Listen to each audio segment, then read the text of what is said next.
On a quiet Tuesday, I walked into my own house and found it empty of the thing I loved most. The cabinet was gone, not just any cabinet. My great-grandmother's walnut glass front with hand-carved rosettes, beveled edges, and the scent of beeswax and lavender soaked into every panel. It had sat in my dining room for over 40 years. Cradling my wedding crystal and the pressed violets my husband had once slipped between the pages of his medical books, and it was gone. The space where it had stood was bare, just a sun-bleached shadow on the wall and faint grooves in the floor where the legs had once settled into the old oak. My son's voice echoed in my memory, casual, almost cheerful. "Oh, forgot to tell you. We moved the cabinet over to Elise's parents' place. They just redid their dining room, and it looks incredible there. No question, no warning, no pause."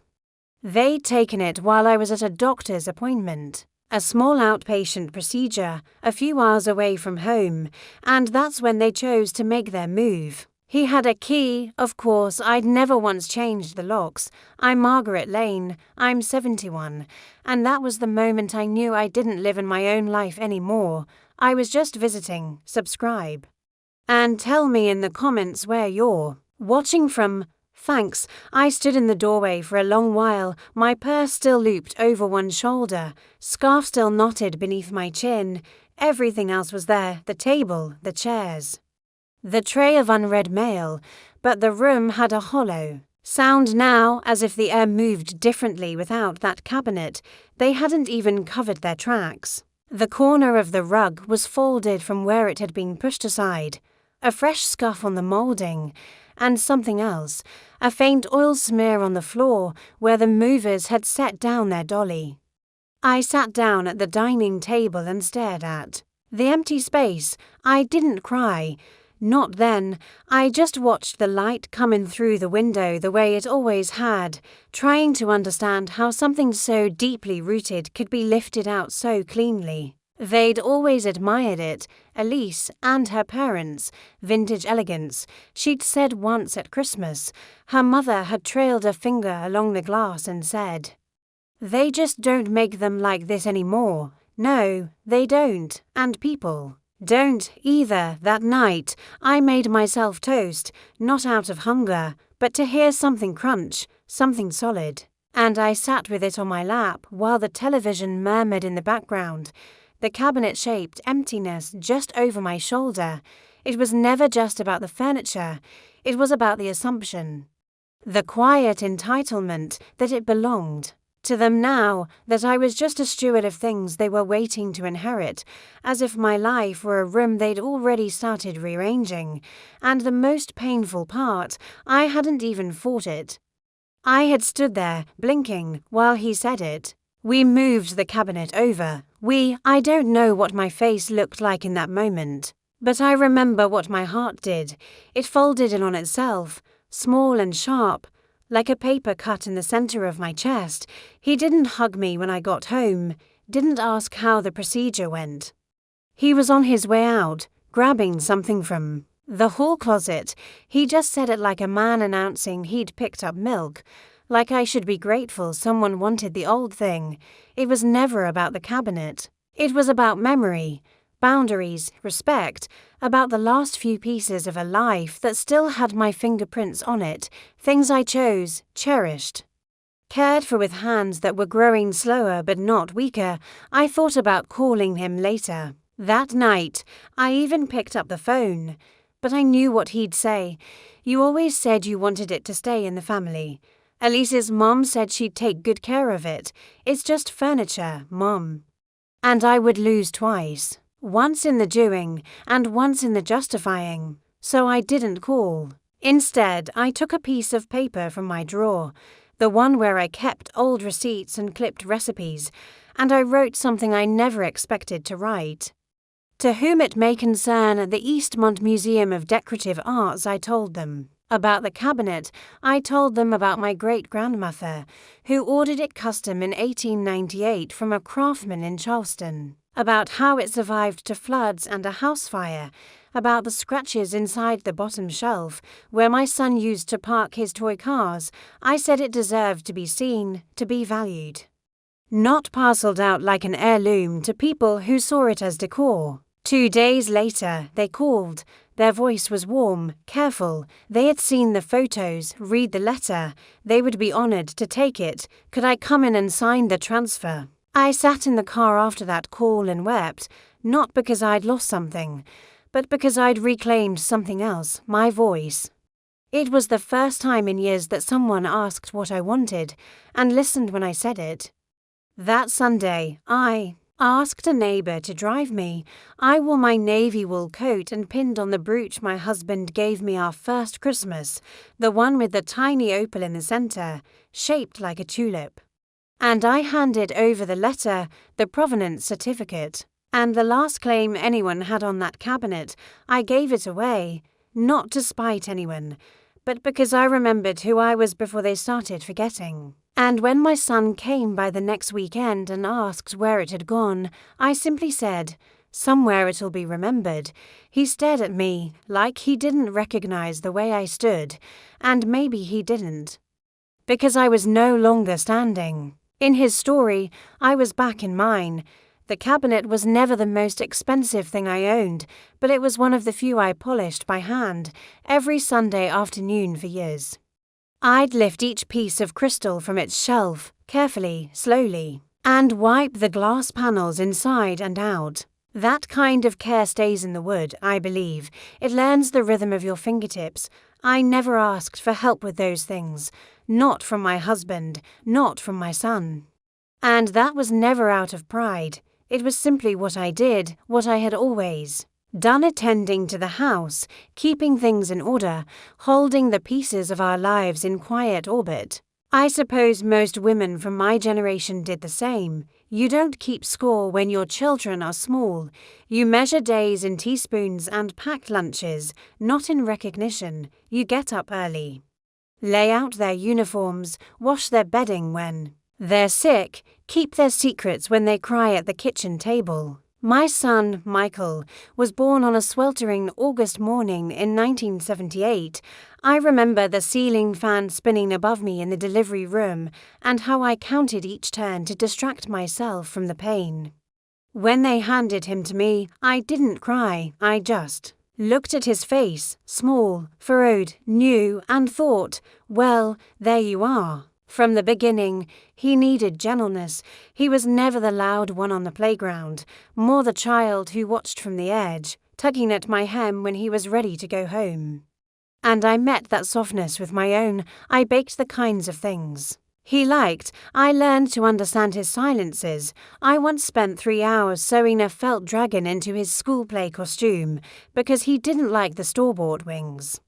When his father died in 1999, Michael was just 21. I remember the way he paced outside the chapel, one hand running over his tie like he was trying to straighten his own heartbeat. He looked lost, and so I did what mothers do. I buried my grief so he could stand in his. I sold my engagement ring that year to help him with tuition. He never knew. It wasn't a dramatic thing. I just walked to the jeweler, handed over the box, and used the money to cover the final semester of his business course. That's what we did in those days. We kept things afloat, quietly. When he moved out, I kept his room just the way it was. The posters, the bookshelf, the old baseball mitt in the closet. I remember once dusting the shelf and finding an old birthday card I'd written him, tucked between 2 novels. The handwriting was faded, but the words were still mine.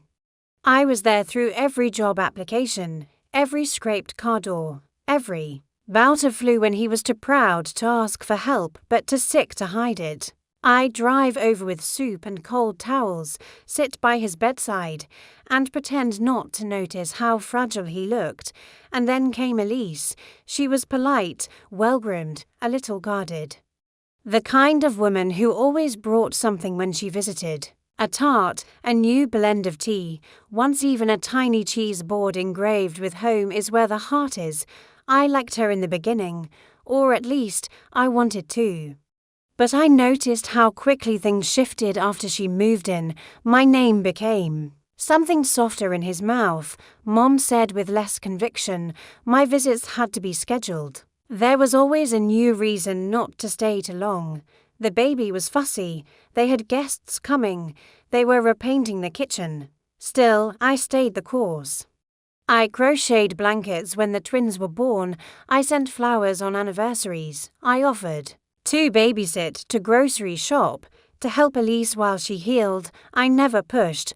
I wanted to be needed, but never intrusive. There's a delicate line for mothers of grown sons. You become background, quiet scaffolding.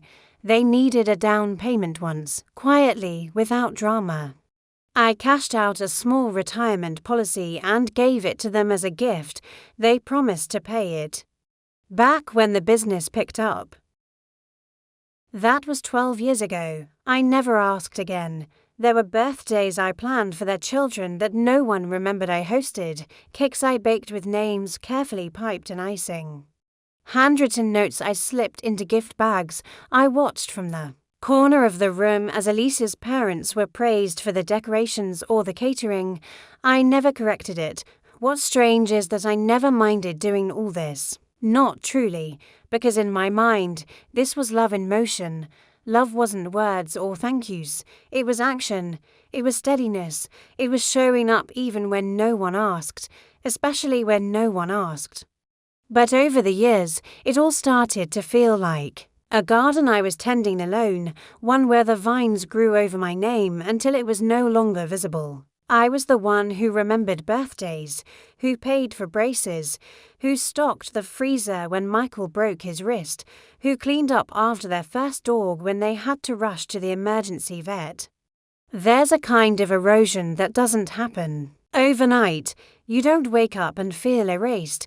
It happens in small ways. A dinner where no one asks you how you are, a voicemail that goes unreturned.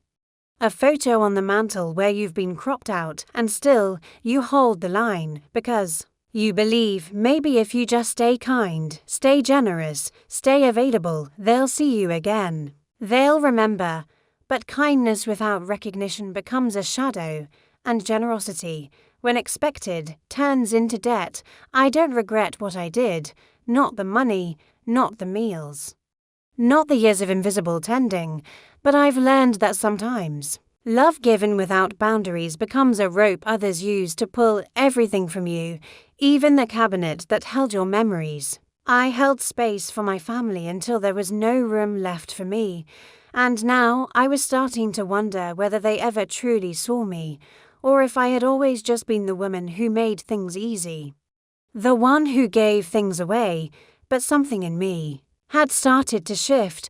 I didn't have the words for it yet, just a quiet, growing awareness that maybe, just maybe, it wasn't too late to stop giving pieces of myself to people who never looked to see what they were taking. There's no single moment when love stops feeling safe. It's a slow unraveling, one thread at a time. You don't even feel it until you're sitting in a room you once filled with warmth and realize you're cold, and no one's coming to offer you a blanket.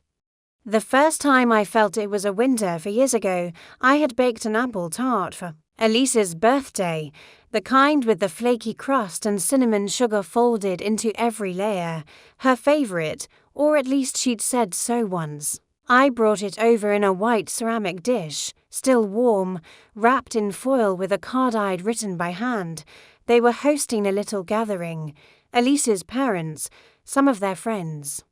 A few of Michael's colleagues. I'd offered to help in the kitchen, but Elise said they had everything handled. She took the tart with a smile that didn't reach her eyes and placed it on the far edge of the buffet table, half covered by a linen napkin. Later, I watched as her mother brought out a store-bought cake, carefully plated on a glass stand.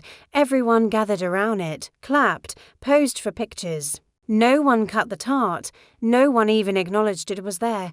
It was still sitting there, untouched. When I left, I told myself it was nothing. Maybe they had too much food. Maybe someone had a nut allergy. but on the drive home, I remember gripping the steering wheel a little tighter than usual. I remember thinking, why didn't she just say she didn't want it? That's how it starts, the little dismissals, the invitations that never come. The plans made without you. I once found out about my grandson's school play through a neighbour who had seen the flyer at the post office. I sat in that dark living room the night of the performance, wondering whether he noticed I wasn't there, and if he did anyone bother to explain?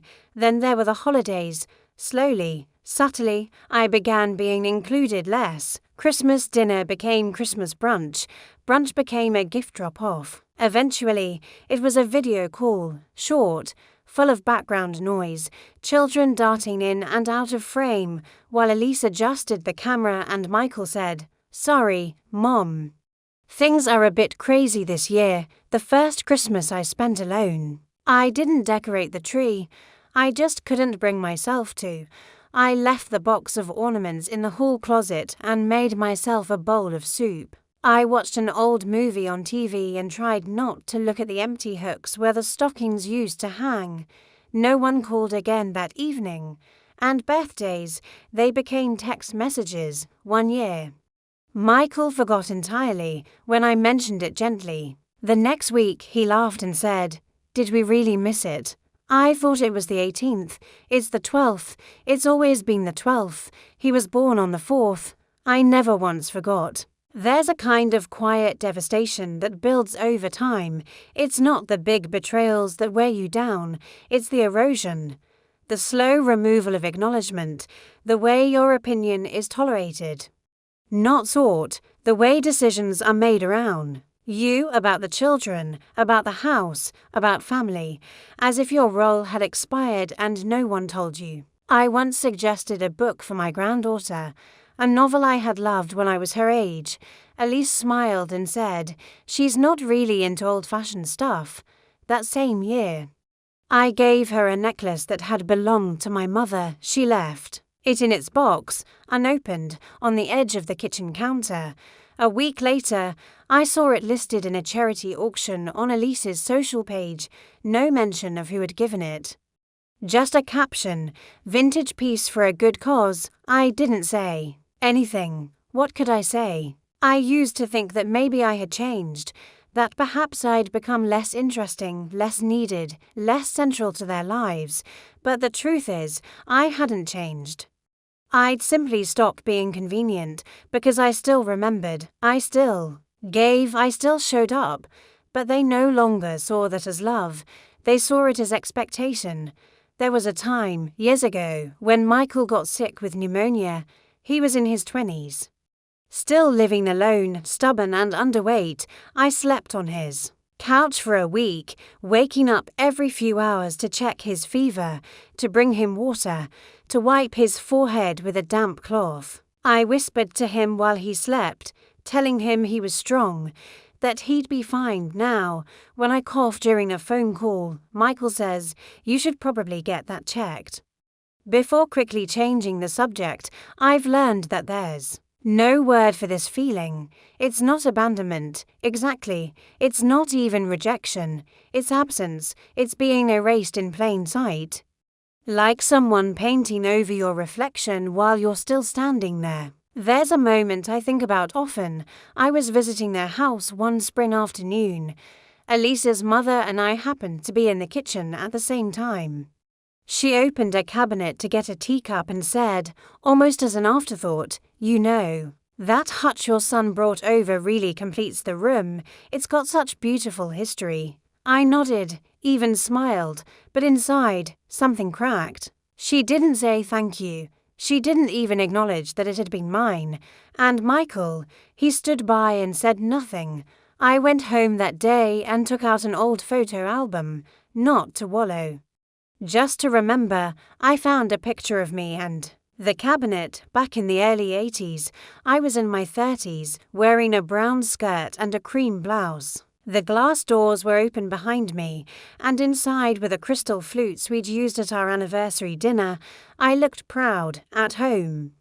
I ran my fingers over the photo and thought, when did that woman become invisible? The answer: I think is. Slowly, over years, over dinners where no one asked about her day, over favours unreturned, gestures forgotten, milestones ignored, I didn't fall away all at once, I was peeled layer by layer.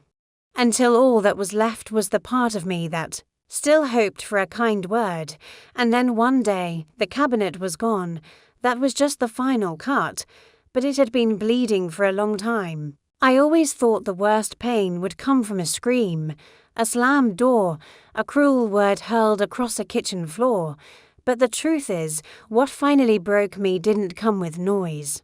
It came with quiet signatures, paperwork I never saw, decisions made in rooms where I wasn't invited. It was 6 months after the cabinet disappeared. I had already begun pulling back a little, though no one seemed to notice. I stopped baking for every birthday, stopped texting good morning on holidays, stopped offering unsolicited help, not out of anger, just a quiet retreat, a retreat into my own stillness. I was still in that limbo when the letter arrived, a cream-coloured envelope, delivered by hand to my mailbox, with a printed label instead of my name written in ink. It looked official, but not cold. That's the thing about modern betrayal. It's often dressed in polite fonts and courteous disclaimers. It was from the estate attorney who had once managed my husband's affairs. A new assistant had sent the note, along with a copy of a legal update. The kind of thing you usually glance at and toss in the bin, but one paragraph caught my eye. I read it twice, then a third time, and the air left the room. The house, the one I'd lived in for nearly 50 years, the one with the clawfoot tub and the creaky floorboard outside the pantry. The one Michael grew up in was no longer in my name. It had been transferred into a family trust, without my knowledge, without my signature. The trust was real. My husband and I had created it years ago as part of our will, but the wording had changed. The roles had shifted, and somehow, somewhere along the way, the language had been amended so that Michael was now the trustee, the sole one, and the house, my home, was technically no longer mine. I sat at the kitchen table for hours, the letter trembling in my lap. I reread the lines again and again, trying to see if I had misunderstood. I hadn't. A quiet shift on a quiet page, legal. Precise, clean, and yet everything about it felt filthy. Later that week, I found the revised paperwork in a drawer I hadn't opened in months, the one where Michael had once offered to help organize some of my documents after a brief health scare. I hadn't thought twice at the time. He was my son. He had grown up playing with blocks on this floor, chasing fireflies in the backyard, curling up against me during thunderstorms. I never imagined he would quietly redraw the lines of ownership while I was still alive to cross them. It's hard to describe the feeling of realizing that the walls around you no longer belong to you, not legally, not emotionally, not even symbolically. I looked around the house that evening, and everything felt slightly askew, like I was already a guest in a place I once built. The kitchen clock ticked louder than usual. The refrigerator hummed with indifference. Even the light felt more sterile, like a hospital room dressed up as a home. And the worst part, he had said nothing, no warning, no explanation, no justification. He had assumed, perhaps, that I wouldn't notice. Or worse, that I would notice and stay quiet, like I always had, because I had stayed quiet before, when they forgot my birthday, when they left me off the Easter brunch list, when Elise's mother started referring to me in the past tense. Margaret used to love those, as if I wasn't still there, sitting across from her, smiling with a mouth that had forgotten how to protest. But this was different.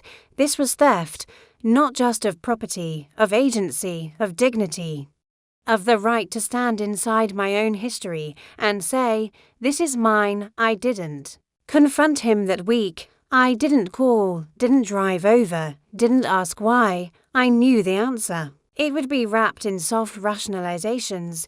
We were just thinking ahead, or it's for tax purposes, Mom, or maybe, we'd never let anything happen to you. But something already had. They'd drawn a legal circle around me and labelled it protection. But what they'd really done was push me to the outer rim of my own life. I was no longer the keeper of my home. I was now a future liability. A potential burden. That night, I opened the linen closet and ran my hands across the towels. I don't know why, maybe to remember what ownership felt like. The choice to buy Egyptian cotton 1 year instead of the usual terry cloth. The memory of folding. Each, 1 into thirds, the way I liked it, not the way Elise did when she came to help reorganize once and moved everything into neat, sterile stacks. I pulled out 1 towel and brought it to my face. It smelled faintly of rose water and dust. I cried into it for a long time. Not loud sobs, not shaking grief. Just quiet tears, the kind that drip slow and sting more than they should. The kind that don't stop once they start. I wasn't mourning the house. I was mourning the moment I realized I had become a line item, a column on a spreadsheet, a future transition plan. I don't know if Michael thought I wouldn't find out, or if he believed that by the time I did, I would be too old to care. But I cared, not because I needed the house, but because it was mine to give, and that choice had been taken from me. In that moment, something shifted inside me, a stillness. But not the fragile kind I had known before. This one was dense, weighted. It settled into my chest like a stone at the bottom of a well. I had thought the cabinet was the final cut, but this was the blade, and it had gone straight through. I folded the letter and placed it back in the envelope. Then I walked to the hall closet, reached for the small lockbox where I kept my marriage certificate, and quietly added the letter beside it. Then I shut the lid. I didn't make a plan that night, but I knew, for the first time in a long while, that I would not be silent forever. They had drawn the last line. And I was finally ready to cross my own. I didn't raise my voice. I didn't demand answers or knock on their door with the envelope in my hand. I didn't call Michael in a fury, asking why or how. I didn't cry over speakerphone or type out a message I'd later regret. I simply went quiet. There's a silence that feels like surrender, heavy, slumped, folded into itself. And then there's the other kind, the kind that's sharpened by clarity, the kind that sits upright and alert. The kind that listens, watches, waits, mine, was the second kind. That Sunday, instead of baking bread like I used to, I walked the long way to the post office. I mailed a thank you card to an old friend I hadn't seen in years. She'd sent me a recipe last Christmas and I'd never responded. It wasn't about the recipe. It was about reaching outside the circle I'd been trapped in, remembering that not every door had been closed. I didn't say anything to Michael, but I started moving differently.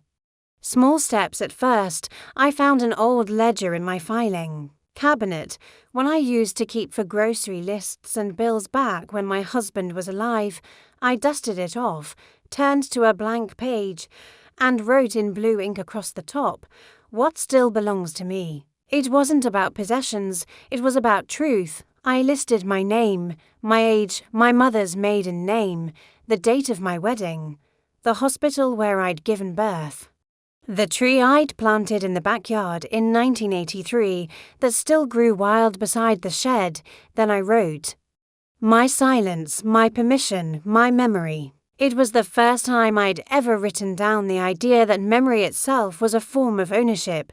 They could take the cabinet, the house, even. But they couldn't take the memory of holding Michael's fevered hand when he was 6, whispering lullabies while his skin burned with measles. They couldn't take the way my husband used to trace his finger along the edge of the table before saying grace. The way I had sanded and refinished the staircase in 1991 with nothing but steel wool and stubbornness. They could only erase what I allowed them to, and I wasn't going to allow it anymore. I called a lawyer the next week, not the family one, someone new. Referred by a woman I met in the library during a community book club, she wore pressed slacks and practical shoes, and spoke with a tone that reminded me of cold iron. She didn't ask why I waited so long. She didn't pity me. She simply took notes, listened, and gave me back something I hadn't felt in years: control. We reviewed everything together: the trust, the amended language, the power it gave Michael over what was, in name and legacy, still mine. She didn't tell me to fight, she told me to understand, and that's what I did. I read every word. I went through old documents, scanned copies, highlighted phrases I'd once glossed over. I studied my own life like a case file, and then I did something even quieter. I opened a new savings account, not with the bank Michael had helped me set up years ago, a different one, across town. Under just my name, I began moving small amounts into it, nothing large enough to raise alarms, but enough that I could breathe again. Every transfer felt like a breath I'd been holding since the day the cabinet disappeared. I also began sorting through the things they hadn't taken yet: old recipe cards, my grandmother's cameo brooch, a box of faded postcards from our honeymoon. I laid them out on the dining table, the one they hadn't yet decided was better suited to Elise's aesthetic, and began writing small notes for each item. Not for Michael, not for the children, just for me. This one reminded him of the sea. She wore this every Sunday. I kept this because it made me feel remembered. I wasn't preparing to die. I was preparing to live on my terms, even if it was just in small corners of my own life. And then I stopped answering their calls, not all at once, just the ones that came out of obligation. The Sunday check-ins where Michael would rattle off updates about the kids, ask if I needed anything, and then hang up before I could ask how his day was. I let those calls go to voicemail. When Elise texted asking if I could babysit on short notice, I replied, "Sorry, I have plans." I didn't explain, and for the first time in years, I didn't feel the need to, because I was beginning to understand something they never had to teach me: that silence, when chosen, is not absence. It's presence, a deep, rooted kind of presence that doesn't need to shout to be heard. I started going to the park in the mornings. Sitting on the same bench near the pond, I watched the ducks circle the reeds. Watched young mothers with strollers walk paths I once knew. I began sketching again, badly, in a little pad I'd found beneath the old sewing box, mostly just leaves, branches, silhouettes of trees. Nothing ambitious, just lines that made me feel real. No one asked where I was during those mornings. No one noticed I wasn't at their beck and call. That used to hurt. Now it freed me. There was a moment, late one afternoon, when I was standing in the hallway and I passed by the mirror, not the big one, just the old oval above the radiator, the one with the crack in the silvering, and I caught my reflection. Not just the image of a woman, but the return of someone I used to know. Eyes steadier, shoulders less bent. I stood there for a while, and I thought, "You're coming back to yourself." I hadn't done anything loud. I hadn't written an angry letter. I hadn't screamed in their driveway or posted cryptic quotes online, but I had stopped giving them my energy. And in doing that, I had started saving something far more valuable than money or furniture or trust clauses. I had started saving myself. There's a certain kind of movement that doesn't make noise, no bags packed, no door slammed, no scenes made. It's the quiet shift of a woman reclaiming her edges, and once it begins, it cannot be undone. After months of silence and savings, I started making small changes around the house. Not the kind you notice from the curb, but the kind that whisper of something new beneath the surface. I donated things, not out of bitterness, not to punish anyone, but because I realized how much I had been holding onto that no longer served me, or worse. that they already believed belonged to them, the first thing I gave away was a porcelain tea set from Austria. It had been my mother's, passed down with reverence, meant to be used only on special occasions. But the last time anyone had tea with me was over a decade ago, and even then, the cups had remained in the cabinet, admired but untouched. I boxed it carefully, wrapped each piece in cloth, and delivered it to the Historical Society downtown. The curator's hands were reverent as he lifted each cup, as if he saw the lives held in their delicate curves. This belonged to a woman with good taste, he said. I smiled. For the first time in years, I felt seen, not as a burden, not as a placeholder, but as someone with a story worth preserving. That moment changed something for me. I realized I didn't have to disappear quietly. I could reappear somewhere new, somewhere of my own choosing. So I started looking, not for another house, not yet, but for places where I could leave parts of myself that might actually be honored. I visited the community center, the library, a local museum tucked behind the university. I walked their halls, watched their volunteers, listened to the quiet reverence in how they treated donated history.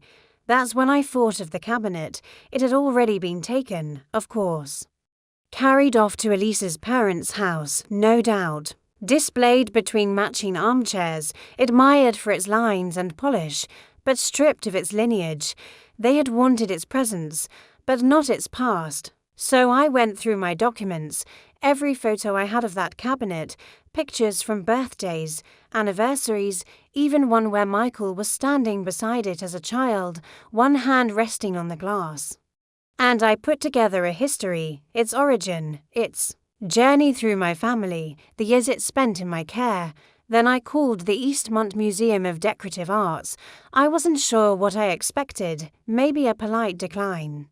But the woman I spoke with asked thoughtful questions. She was quiet for a moment after I described the carvings, then said, "We've just opened a new wing featuring Southern American craftwork. It sounds like it would belong there. That word, belong." It clung to me for hours. 2 days later, I met with them in person.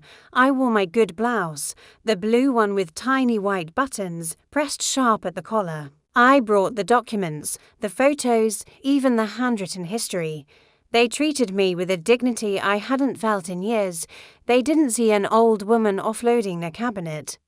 They saw a keeper of stories, a steward of memory, and when I handed them the official transfer form, giving them full rights to the cabinet, its story, and its name, I felt something loosen in my chest. It was the first thing I had given away, not out of guilt, not out of pressure, not because someone expected it, but because I chose to. That same afternoon, I made another choice. I walked into a small real estate office and asked for a brochure on one-bedroom rentals, nothing fancy, just somewhere smaller, simpler, something that wouldn't have my name trapped inside someone else's legal structure. The woman behind the desk blinked at me when I said I wasn't in a hurry, that I was just browsing for now. She asked, "Are you downsizing?" And I said, "No, I'm right-sizing." She laughed. But I meant it. I didn't need more. I just needed mine. And in the meantime, I made my home feel less like a waiting room. I started packing boxes, not in panic, but in peace. Books I wanted to keep, linens that still smelled like me, photographs I'd frame in the new place, wherever that turned out to be. I left the rest untouched, let them ask about it later. Let them wonder. I also did something I never imagined I'd do. I opened a journal. Not for writing poetry or memory, but for recording the way I felt in the smallest moments, like the way it felt to stand barefoot on the kitchen tile at sunrise. Or how the air smelled the morning I handed over the cabinet papers. One entry simply said, "Today I didn't wait for anyone to tell me I mattered." That night, I slept with the window open, listening to wind push softly through the trees. For once, I didn't feel watched or measured. I wasn't a mother being evaluated. I wasn't a placeholder for someone else's legacy. I was a woman, living in the slow motion of her own return.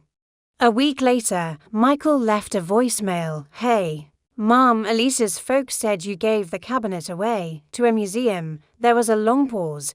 "Just wanted to ask why." I didn't return the call. I didn't owe him that anymore. I had spent decades explaining myself, explaining why I cared, why I gave, why I stayed. This time, I chose stillness, the kind that doesn't wait for permission. The kind that doesn't echo. I was no longer trying to be understood. I was simply becoming whole. The strange thing about removing yourself isn't how much you miss, it's how little they notice. At first, you expect your absence to leave a hole, but it doesn't, not right away. Instead, the silence you leave behind becomes something they try to patch over, quickly, so no one has to look too closely at where you once stood. That first month after the cabinet was transferred to the museum, I didn't hear much from them. There was no confrontation, no apology, no long message asking if I was okay. Just that voicemail from Michael, too brief to be real concern, too late to be anything else, but confusion dressed as casual inquiry. I suppose he thought I'd call back eventually, that I'd fold again like I always had, that I'd explain, justify, soften the edges of my decision to make it more comfortable for him to absorb. But I didn't, and when I didn't, I imagine it began to sink in. I wasn't operating on their timeline anymore. I had taken myself out of circulation. I saw signs of my absence in other ways. One of the neighbor boys came by and offered to mow the lawn. He said Michael had asked him to keep an eye on the house, just in case. That was fine with me. I handed him a 10 and told him to skip the flower beds. They were overgrown. On purpose, I let the daffodils run wild that spring, let them grow messy and beautiful and uncontrolled. They'd been pruned and trimmed for decades. Now, they leaned in whatever direction the wind decided, like they'd finally been given permission. I watched them from the window as I wrote in my journal. "I am not wilting," I wrote. "I'm blooming somewhere they cannot reach." Then came the Easter brunch. I wasn't invited. I hadn't expected to be, but one of the church women mentioned seeing Michael at the new restaurant near the lake. Elise, the kids, her parents, everyone dressed in pastels. She asked if I'd been there too. No, I said, not this year. She tilted her head, a little confused. "You always used to bring the ham." I nodded and smiled. But my hands gripped the edge of the paper coffee cup a little tighter, not out of resentment, just out of recognition. They had moved on without me, but in doing so, they had lost something I don't think they even realized. Because it wasn't just ham or side dishes or warm smiles at the end of a buffet table that I brought. It was a thread, one they'd tugged on for years, assuming it would always be there to stitch the family back together when things frayed. Now that thread had slipped quietly from the needle, I didn't return calls. But I listened to the voicemails. Michael's voice changed over time. At first, it was breezy. "Hey, Mom, just checking in. Let me know if you're free this week." Then more deliberate. "Haven't heard from you. Elise says hi, the kids miss you." Then hesitant. "I hope you're okay. I know things have been strange. I'd love to talk." Still, I didn't answer. Because I wasn't ready to offer conversation without comprehension. And I wasn't going to fill silences with comfort anymore. If they wanted to understand me, they'd have to sit in the quiet a little longer. Eventually, I saw the real effects, not dramatic ones. Just the slow unraveling of assumptions. Elise's mother stopped sending those glossy photo holiday cards. I imagine it felt strange to showcase family traditions when the matriarch had gone missing. And I heard through the community center that Elise had applied for a board position and didn't get it. Something about her interpersonal references not being as strong as they'd hoped.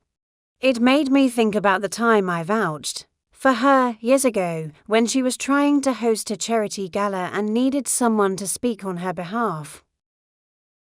I had written the letter that opened that door, and I had closed it quietly when I stepped away. That's the thing about presents, when it's reliable. It gets folded into the fabric of people's lives, taken for granted, treated like wallpaper. But when it's gone, you start to see the stains on the wall. Even the children, I noticed, stopped calling. Maybe they were told I was busy. Maybe Elise and Michael didn't want to explain why I wasn't at the school play or the birthday dinner or the spring recit.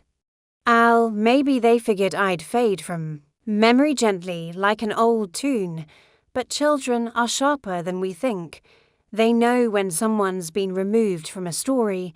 I saw my granddaughter once, from a distance, outside the library, holding a book I used to read to her. She looked right at me. There was no smile, no wave, just a long pause before she turned away, and it pierced something I hadn't realized was still tender, not regret, not longing.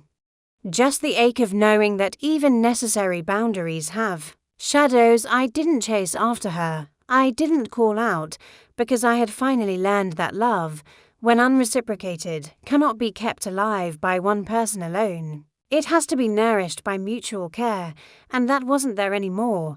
But I still loved them. I loved them in the way you love a garden you no longer tend, fondly, from afar, without expectation. And they had lost something too. They had lost the keeper of their stories, the one who remembered which child cried when they lost a tooth, who preferred strawberry jam over grape, who had nightmares after watching that old cartoon with the talking train. They lost the historian of their lives, the one who made their birthdays more than just dates, who remembered the doctor's appointments, who sent handwritten cards even when she wasn't invited. They had gained control and lost connection. They had gained convenience and lost care. But by then, I had stopped mourning their absence. I was too busy building something new, something small, yes, but fully mine.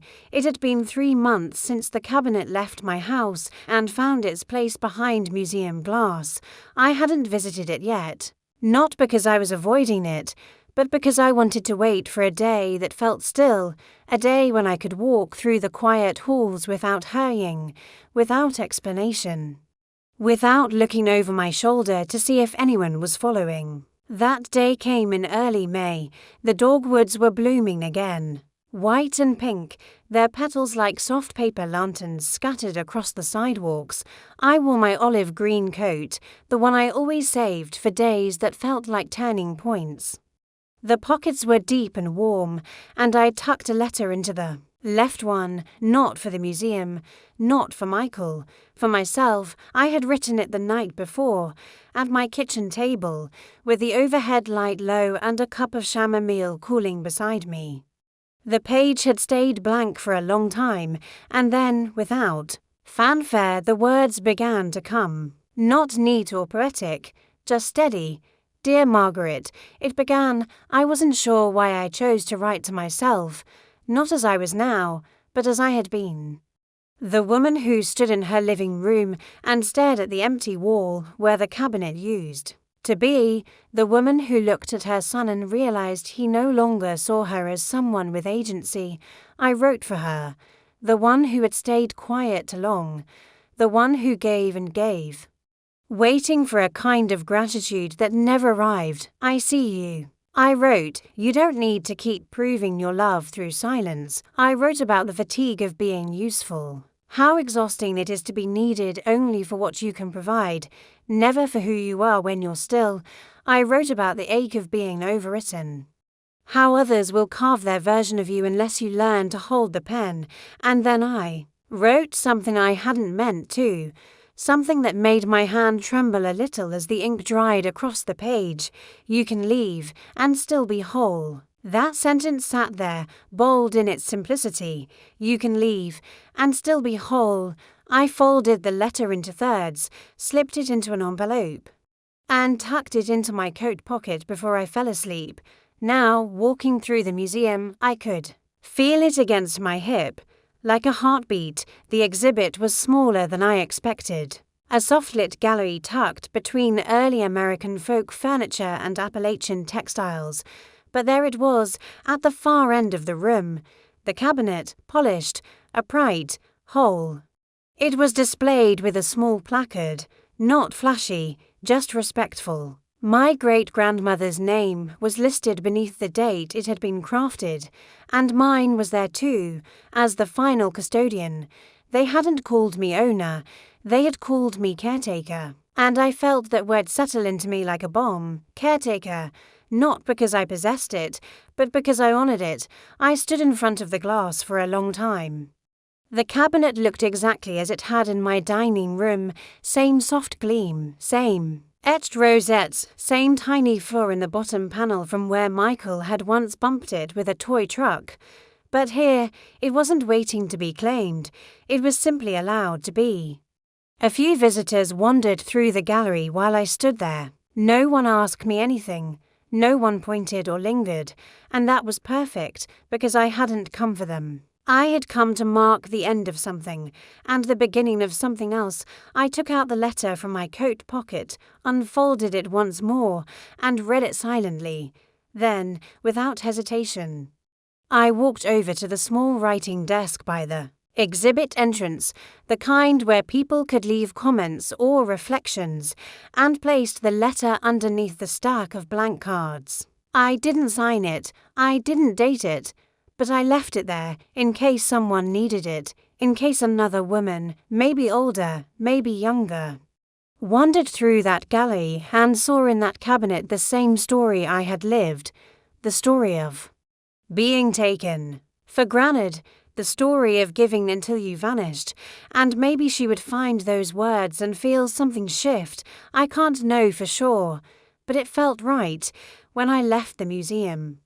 The sky had turned a soft lavender, one of those early evening colours that only appears in the hush between sunset and dusk. I took the long way home, not to delay, but to absorb. Every step felt deliberate. The rhythm of my shoes on the sidewalk matched the rhythm of my breath. Slow and steady, I passed the bakery, still open, and bought myself a small pear tart. Not to share, not to bring over for anyone's birthday, just for me. At home, I poured tea into my favourite cup, a chipped ceramic one with ivy winding around the rim, and sat by the window. I thought of Michael, and of the children, of Elise and her careful voice. I didn't hate them, I didn't even feel bitterness anymore. What I felt was absence, clean, calm, and finally mine. They had not chosen to lose me, but they had failed to keep me. There is a difference. I watched the dusk settle outside my window, and I thought of all the things I had once held close, out of duty, out of tradition, out of fear. I thought of the dinners I made, the beds I folded, the apologies I swallowed. I thought of the woman who had spent decades being the foundation, only to discover that no one noticed the cracks, and I thought of the woman I was now, not louder, not colder, just rooted. I took a bite of the tart and closed my eyes. For the first time in years, I tasted sweetness that didn't carry the aftertaste of sacrifice, and it was enough. The house is quieter these days, not the kind of quiet that feels like waiting. No ticking clock of someone expected, no hush, before the sound of a key in the door, just real quiet, honest quiet, the kind that settles like dust on an old shelf, soft and unbothered. I've started waking up earlier, though I no longer have a reason to. My body just stirs when the light comes through the curtains. There's a comfort in that routine, brushing my teeth, putting on the kettle, peeling an apple while the sun stretches slowly across the floorboards. No rush, no obligation, just the gentle rhythm of a life returned to itself. I moved out of the house last month. It wasn't dramatic. No for sale signs or open houses, just a quiet agreement between myself and a local historical foundation. They were thrilled to take it, not just for the bones of the place, but for its history. They'd restore it, open it for small tours, maybe even host seasonal lectures in the parlour. They called it a living artifact, and I suppose, in some ways, I was ready to become one. I found a small apartment on the second floor of a brick building near the center of town. Nothing grand, just one bedroom, a kitchen that smells of sage in the morning, and a window that looks out onto a narrow street with trees that bloom late. The ceilings are lower, the walls closer, but it fits me better now. Everything here is mine, every object chosen, every drawer known, no space occupied by someone else's expectations. There are no footsteps down the hall, no surprise visits, no calls asking me to drop everything for someone else's schedule. Sometimes the phone doesn't ring for days, and still I do not feel alone, because loneliness isn't about who is missing, it's about forgetting who you are when they leave. And I remember myself now. I remember the girl who loved pressed flowers and used to copy poems into the margins of her school books. I remember the young mother who once braided her son's hair in secret because he was embarrassed by the cowlick that never laid flat. I remember the woman who saved pennies in an envelope labeled Paris, even though she never went. I remember her, all of her, without needing to explain her to anyone. Some afternoons I walk to the museum. I don't go in every time. Sometimes I just sit on the bench out front with a notebook in my lap, watching the people come and go. I imagine the stories they're carrying, the weight of things they've never told anyone. Some look hurried, some dazed, some tired, and I think, quietly, you are allowed to put it down. We all are. Last week, the curator invited me to give a short talk about the cabinet. Not as an expert, but as a witness. I almost said no. The thought of standing in front of strangers again, telling a story that once left bruises, felt raw, but I said yes, and I stood there, behind a small podium in a room that smelled of lemon oil and old wood, and I told them the story, not of betrayal, not of inheritance or conflict, but of memory, of a woman who had kept something alive longer than she was expected to, of love that leaves fingerprints in the corners of things, of learning, finally, to let go without letting yourself vanish. There was silence after I finished, then a few nods, and a man in the back wiped his eyes. It was enough. Now, in this small apartment, my life is made of smaller things, a blue teacup, a fern on the windowsill, a half-finished scarf beside the chair. No one asks me for anything, and nothing is owed. Sometimes Michael sends messages, polite ones. Hesitant, I read them, but I don't reply, I don't punish, I simply decline the invitation back into a role I no longer wear, a role that once asked me to shrink in order to serve. I've outgrown that shape. I don't know if he understands. I don't know if he will. Maybe one day he'll walk through that museum, see the cabinet, read the nameplate, and feel the space between what he had and what he let go. But that's not my work anymore. My work now is gentler, smaller, quieter. I walk, I journal, I tend to the little rosemary plant on my windowsill. I speak when I want to. I rest when I need to. I've started reading long novels again, the kind I used to love, with sprawling sentences and complicated women who don't apologize for being misunderstood. Some nights I light a candle and sit in silence, letting the room fill with the soft scent of beeswax and cedar, and I think of all the years I filled rooms with effort, with gifts, meals, forgiveness, anticipation. Now I fill rooms with nothing, and that too is beautiful. A few days ago, I wrote another letter, not to myself, not to Michael. Just a page folded neatly, sealed, and slipped into the back of my journal. It read, "If they ask where I've gone, tell them I never left. I just stopped making myself easy to find." I placed it beneath a photograph of me from years ago, standing beside the cabinet, eyes still bright, shoulders still lifted by hope. I didn't mourn her anymore. I thanked her, because she carried me here, to this quiet life, and that's enough. I wasn't angry. I was finally empty, and that was beautiful.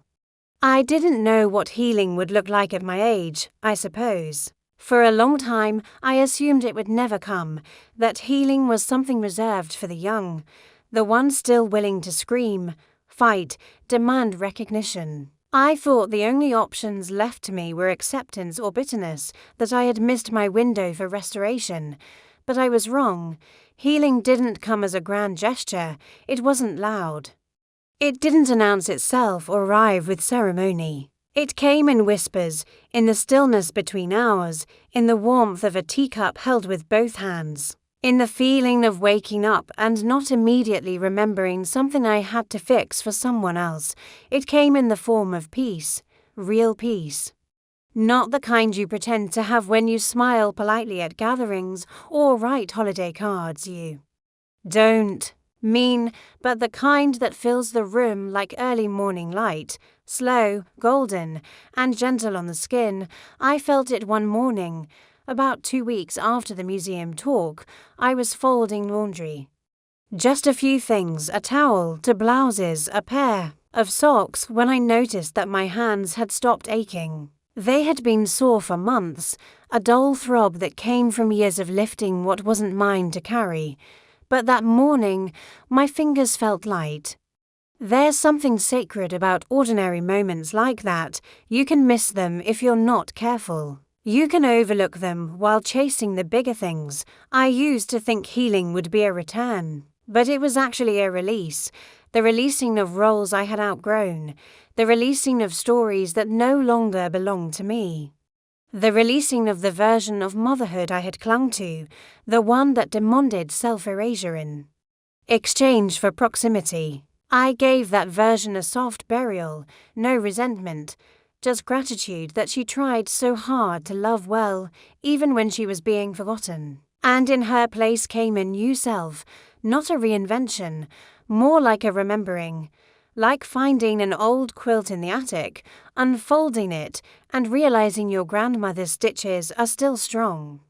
I started writing again, not in journals, but in small essays, letters, things I kept in a folder on my desk, stories from my youth, memories of my mother's kitchen, reflections on silence, dignity, and choice. I didn't write for an audience. I wrote because the words had been waiting, pressed into the corners of my body like dried petals in a book. Sometimes I read them out loud to myself, and sometimes I just let them live on the page. The apartment has become more than shelter. It's become sanctuary. Every item has a place. Every object holds a memory I chose to keep. There's no clutter, no inherited obligation. Just a collection of gentle things, a dish from Provence, a photograph of my parents in their wedding clothes, a pressed flower between glass. One afternoon, I received a letter, handwritten. It was from Elise. The handwriting was careful, the tone restrained. She wrote to say that she hadn't understood, not really, what the cabinet had meant to me. She apologized, not for taking it, but for assuming its value was only decorative. She said her mother had admired it, yes, but she had never realized it came with a history that wasn't hers to inherit.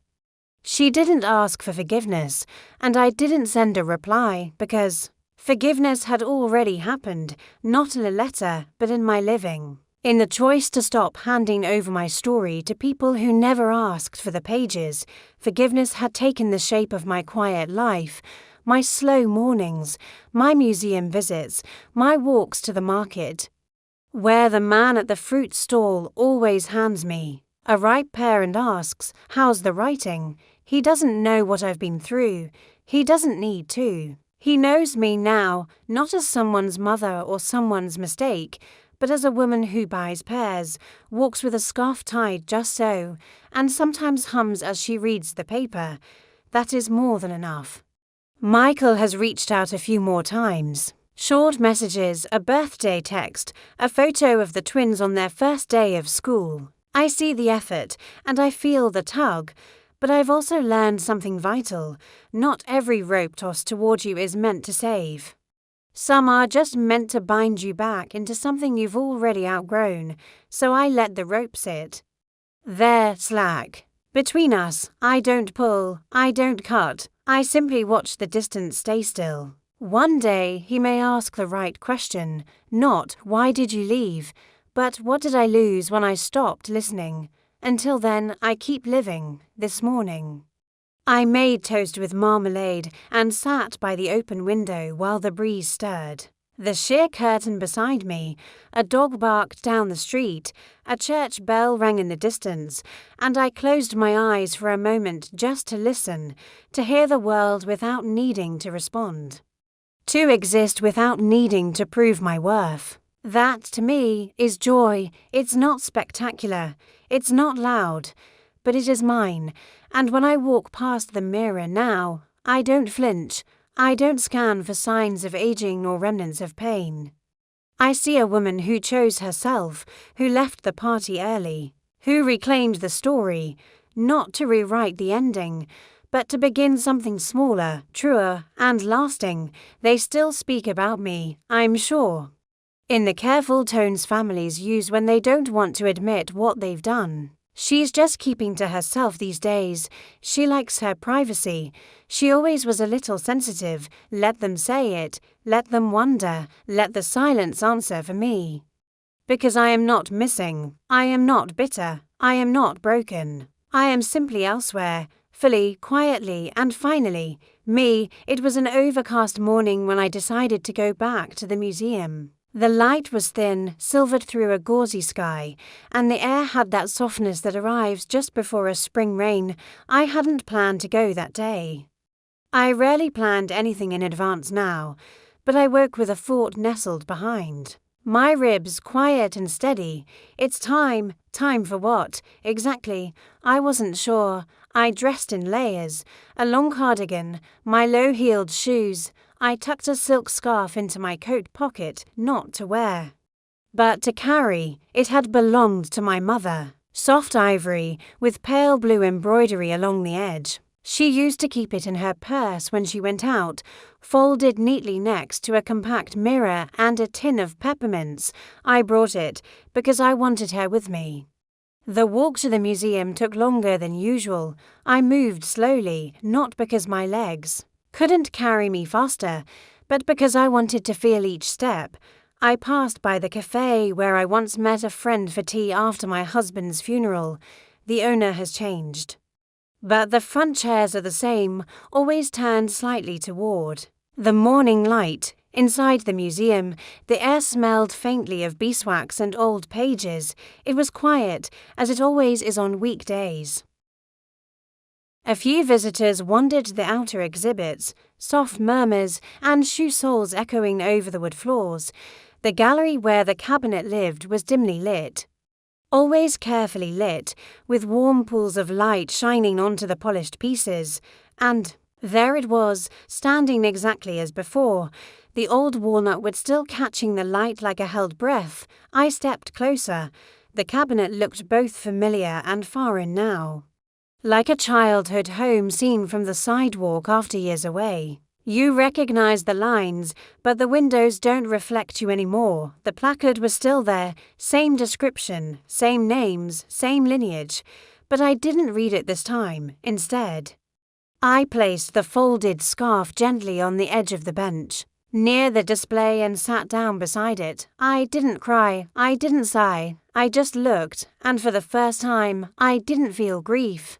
I felt reverence, not for the cabinet alone, but for the woman who once cleaned it on Sundays with a soft cloth and a bowl of warm vinegar water.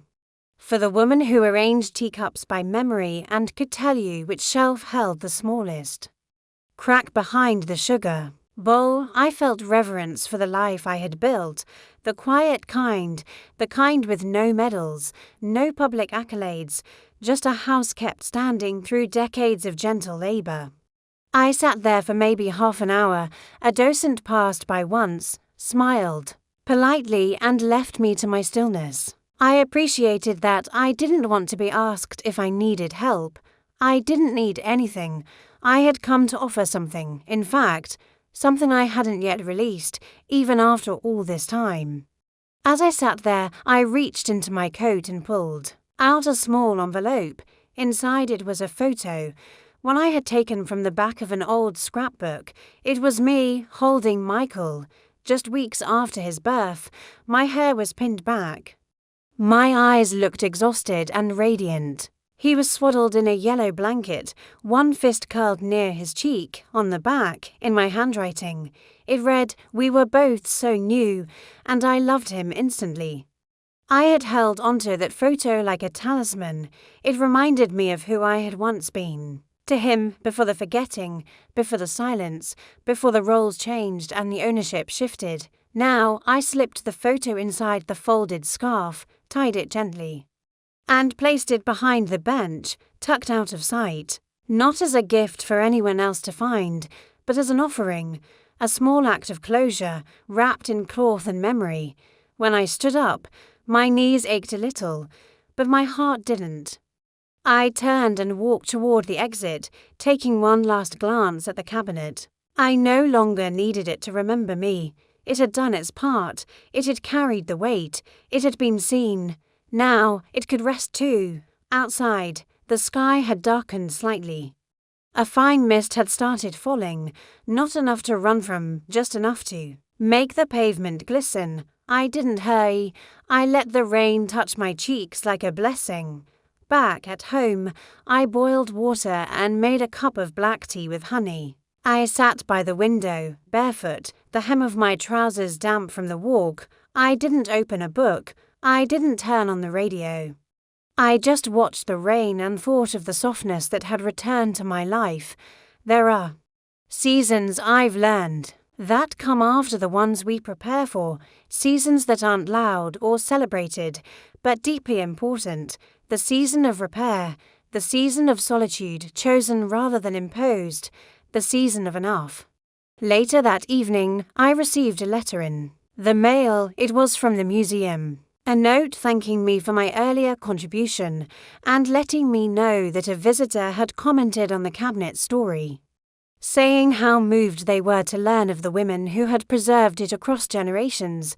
They didn't name me, they didn't need to, because the point of legacy isn't visibility, it's resonance, it's what echoes in others when your name is no longer spoken. And I could feel that echo now, not as a shout, but as a hum, gentle, certain. I folded the letter and placed it inside my writing desk, and then I sat in the soft lamplight, hands resting in my lap, and let the quiet gather around me. It wasn't emptiness, it was fullness without pressure, the kind of fullness that comes from nothing left to prove, nothing left to perform, just a life that had been lived, fully, softly, on my own terms at last, and in that quiet I smiled. Not for the cabinet, not even for Michael, but for the woman who finally saw herself and stayed. It came in early June, folded neatly inside a pale blue envelope with embossed edges. The handwriting on the front was Michael's, careful, slightly slanted. The way he used to write his thank you notes as a child when I sat beside him and helped him spell out grateful. I hadn't seen his handwriting in years. Everything had gone digital, texts, emails, emoji-laced updates, but this was something different. I turned the envelope over in my hands. It was heavier than a birthday card, and when I slid my finger under the flap, I did so slowly, not out of dread, but out of a certain quiet readiness. Inside was an invitation, a formal one. They were hosting a party, Elise's parents' 40th wedding anniversary, a garden celebration, wine, music, catered food, floral arrangements. A string quartet in the corner of the lawn. There was even a dress code at the bottom, garden casual, floral and linen encouraged. My name had been printed on the card, Margaret Lane, no mom, no mother, no warm scribbled note on the margin, just the formality of inclusion. The kind of inclusion that feels more like an announcement than an invitation. I sat at the kitchen table for a long time, holding it. The card was thick, textured, ivory white, the kind of invitation people save in drawers long after the event has passed. Yellowed by time and memory, but I wouldn't be saving this one, because I knew what it was, not an olive branch, not an apology. It was an obligation disguised as grace, a gesture made to appease appearances, something to say we invited her so that no one would question why I wasn't there. It was a door left half open in case someone asked, but it wasn't a true welcome. I could feel it in the lack of warmth, in the precision of the paper, in the absence of any handwritten note inside. It was all etiquette, no heart, and I had finally learned to tell the difference. Still, part of me sat there, clutching the edges of the card like a relic. I looked around the apartment. The small ceramic vase on the table, the lace runner I had crocheted last winter, the fern by the window that had recently sprouted new leaves. I thought about what it would mean to go, to stand on that lawn in a borrowed dress, to shake hands with Elise's parents, to smile politely at people who had never once asked where I'd gone or why. To pretend that the cabinet had never vanished, without a word, that the house hadn't been taken out from under me with paper and silence, that the years hadn't hollowed out a space between us wide enough to echo. No, not because I was angry, but because I was done being where I wasn't. Honoured. I made myself tea, jasmine, and sat in the armchair by the window with the invitation still on the table behind me. I didn't tear it up. I didn't throw it away. I simply let it sit there. And I watched the light shift across the floor until it no longer touched the card. That evening, I wrote a note, one short line. Thank you for the invitation. I won't be attending. I didn't explain. Because explanations are for those who plan to stay in the story. And I had quietly stepped out of that narrative a long time ago. I sealed the note in an envelope and mailed it the next morning. No drama, no delay. And then I went to the co-op on the corner and bought a bouquet of tulips, not for anyone, just because they were orange and full and seemed to bloom straight toward the sun. I walked home slowly, feeling the stems brush against my coat sleeve with every step. That afternoon, I did something I hadn't done in years. I danced, not in any grand way. Not to music that played loudly or echoed through the apartment, just a slow swaying in the living room, barefoot on the rug, moving to a song I remembered from years ago, one my husband used to hum when he was shaving. The one he danced to with me in the kitchen one night when Michael was already asleep upstairs, and the dishes were drying beside the sink. I danced in memory, in peace, in the kind of silence that doesn't ache. The invitation stayed on the table for another 2 days. I didn't touch it. Then one morning, I picked it up and walked it to the recycling bin outside. I didn't feel a thing as it left my hand, because I had already made my choice. I wasn't going backward. The day of the party came and went. I could tell by the cars parked along the street when I passed by on my evening walk. I saw the garden strung with lights, laughter floating into the twilight, but I didn't look long. I turned the corner and headed to the bench near the pond, where the ducks were still gliding across the water as if nothing in the world had ever been stolen, and in that moment I felt more joy than I could remember. Because while they toasted to 40 years, I was toasting something else, the quiet, earned joy of stepping out of a role I was never meant to live in forever. I sat with my back straight, tulips in my lap, and breathed in the scent of rain on warm earth, and I thought, you can live your whole life waiting for someone to ask the right question, or you can choose to answer yourself, and I had answered every silence, every absence, every half-love with one small, unwavering truth. I belonged to myself now, and there was no invitation in the world that could match the freedom of that.